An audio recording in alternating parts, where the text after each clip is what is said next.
So a guy named Bill Rasmussen is widely known as the father of sports television. He passed away this morning at the age of 93. He revolutionized the media landscape, launching a 24-hour cable channel in 1979. You might have heard of it. If you're a fan, what you'll see in the next minutes, hours, and days to follow may convince you you've gone to sports heaven. 24 hours a day, 7 days a week with ESPN, the Total Sports Cable Network. Yeah. Bill Rasmussen founded ESPN back in the late 1970s. And famously, there's a great story about this. He maxed out his credit card and used a $9,000 advance to secure satellite space for an all-sports channel. Critics thought he would fail. What are you talking about? 24 hours? How do you staff it? How do you fill what do you that? show? Right. I mean, this is way before these lucrative sports contracts. I mean, it took about 10 years before ESPN even landed Major League Baseball. So 24 hours of sports, how do you do it? And we're just minutes away from the first event on the ESPN schedule. That's the 1979 NCAA College Football Preview. And then we're going to follow that with a doubleheader of games. 2 of the Professional Slow Pitch League World Series games will be seen tonight.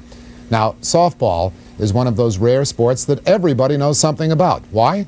Because we all play it on Sunday when we drink a little beer. Yeah, college football preview special and then some men's slow pitch softball. That's how it started on ESPN. I loved that bite that you played in the beginning about just you're going to sports heaven, because really for fans, that's what it was. Yes, and then you realize you're watching men's slow pitch softball and you're saying, well, maybe this will not. Maybe we need some changes. Yeah, right. But there were lots of changes over the years. Well, no doubt. ESPN has certainly evolved, and some would say in certain aspects, maybe devolved, but nonetheless, sports play-by-play has been a staple of the ESPN broadcast, and so has this show. Now, here's another innovation on ESPN, and it's going to be a big part of our future. The SportsCenter with George Grand. He'll have the latest on what's happening all around. So that was your highlight show. That was your daily recap. It was there was no weather. There were no headlines that were newsmakers. This was all about sports. And it became that thing that you just watched. SportsCenter was on in the morning. They would show repeats from 6 to 9, and I would watch 3 in a row before going to school when I was in middle school and high school. SportsCenter commercials became their own sort of thing. And the Racing Sausages and Bucky Badger were involved.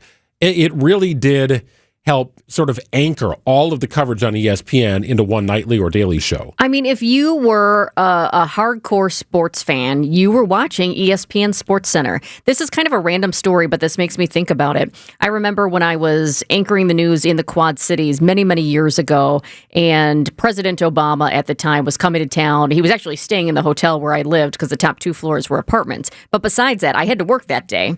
So he spent the night over, at this, it was called Hotel Blackhawk, still is.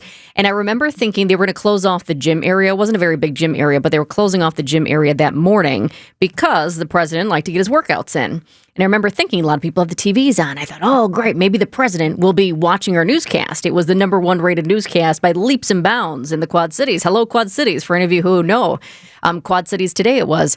And then I realized, nope, he will not be watching us because he had a tradition of watching in the morning, working out and watching SportsCenter. Yeah, that is fascinating. So Rasmussen, for all of his efforts, right, he defied the odds here. He was named to the Sports 100 list of the most important people in American sports history.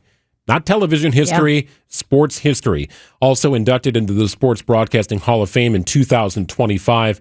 Rasmussen died from complications due to Parkinson's disease, but up until his final days, I'm sure he'd be nothing but proud of what he helped create. Back in 1979, there was very little competition. There was a channel growing up that I remember in the 80s, and I think it was called the Sports Channel, and it showed kind of offbeat. You'd see rugby on it at like 9 at night, and it was never anything mainstream, really, the sports you watched. You'd watch like the Canadian Football League or things like that. Well, ESPN had a grander vision, and eventually they did secure that Major League Baseball contract in the late 80s. And now it's just sort of all-encompassing, but humble beginnings, as it started with a little slow-pitch softball and a college football preview special. I mean, what a life. If you think about, he was just a sports fan. He was a sports fan turned broadcaster and then an entrepreneur, and this really was an out-of-the-box idea for a 24-hour cable sports network. And the chairman of ESPN said Bill was a remarkable man, a visionary and an innovator who conceived the idea of a network entirely devoted to sports. He said, quite simply, none of us would be here today if it wasn't for Bill's passion and all the hard work and entrepreneurial spirit he put into building ESPN in the late 70s, key aspects of our company culture that still carry on to this day. Bill Rasmussen passing away at the age of 93. Look us up and catch our eye, 'cause we're the one